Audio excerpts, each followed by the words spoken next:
容海恩議員。主席，我發言支持梁子穎議員提出嘅加速發展智慧政府，更好協助市民融入大灣區生活議案。呢個議案呢，其實係關乎到香港係咪可以把握到國家戰略機遇，解決市民跨境生活嘅現實需求。咁我從內地嘅智慧政府經驗同埋跨境數據協作進展同埋民生服務幾個方向去講一講。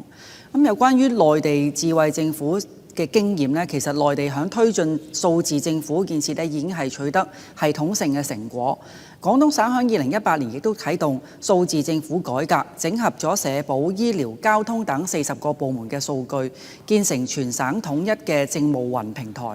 咁而家亦都可以通過粵省市小程序，有1.2億嘅用戶咧，可以喺線上面辦理公積金提取、醫保結算等2000幾項嘅業務。日日嘅訪問咧係超過3000萬次。咁我見到香港政府其實亦都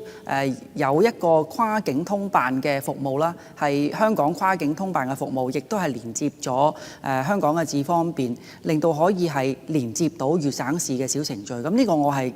亦都好開心見到。咁但係我希望咧喺宣傳上面同埋個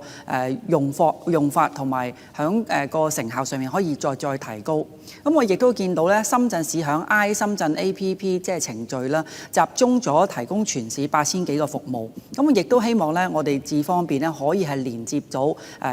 各個市啦，包括係大灣區嘅城市嘅程式咧，而係連接到佢哋嘅服務咧，令到市民可以係減省佢哋係所有嘅流程啦，亦都係加快辦理嘅次數同埋辦理嘅程序。咁亦都見到咧，無論係浙江省啦，個其實每一個省市都有自己嘅程序咧，亦都係可以有一啲嘅一窗受理同埋企業開辦嘅時間，亦都係壓縮到1個工作日。咁呢啲嘅個案，亦都係表示咗數據嘅整合同埋簡化流程咧，係提升政府效能嘅關鍵。咁所以咧，而家智方便其實都慢慢去步向各個嘅政府嘅服務咧，都可以係涵蓋到。咁我哋咧希望，無論喺功能上面同埋用戶體面上面咧，有再好嘅改進嘅空間。咁第二，有關於跨境數據協作同埋法律技術嘅進展。大灣區數據流通已經建立咗法律框架，內地嘅個人信息保護法，即係數據安全法同埋國際標準係接軌嘅。2023年亦都係發布咗粵港澳大灣區跨境數據流動試點方案，亦都係允許金融、醫療等領域嘅數據喺安全嘅前提之下可以跨境傳輸。前海合作區咧，亦都係批准港資企業向香港傳輸臨床試驗嘅數據，令到新藥嘅審批周期係縮短30%。咁所以咧，而家我相信無論係衣食住行啦，而家醫亦都係做得好好啦。希望可以係各個方面咧，可以利用到區塊鏈加密技術，亦都係確保安全數據。咁所以咧，香港應該要盡快修訂電子交易條例，明確咁樣去做好電子簽名、電子合約、跨境互認嘅規則，同內地協商制定數據共享一啲嘅清單，無論係白名單好或者係負面清單好，都希望做得更加好。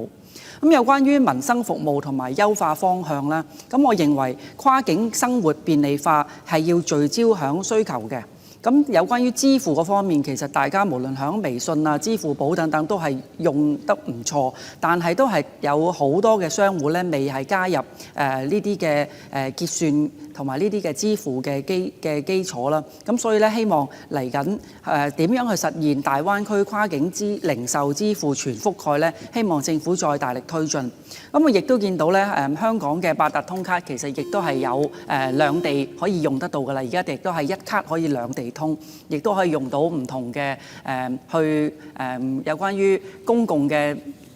嘅交通設施咧，亦都係用得到。咁我哋都希望可以政府再推動我哋個八達通卡跨境嘅八達通卡，點樣可以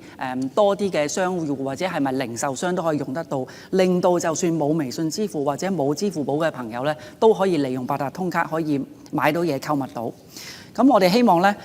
無論響灣區數字嗰方面咧，希望政府咧可以推動灣區數字生活卡啦，整合到頭先所講嘅八達通啦、內地交通啦，亦都係捆綁到醫保、圖書館等等嘅公共服務方向，亦都可以針對到長者同埋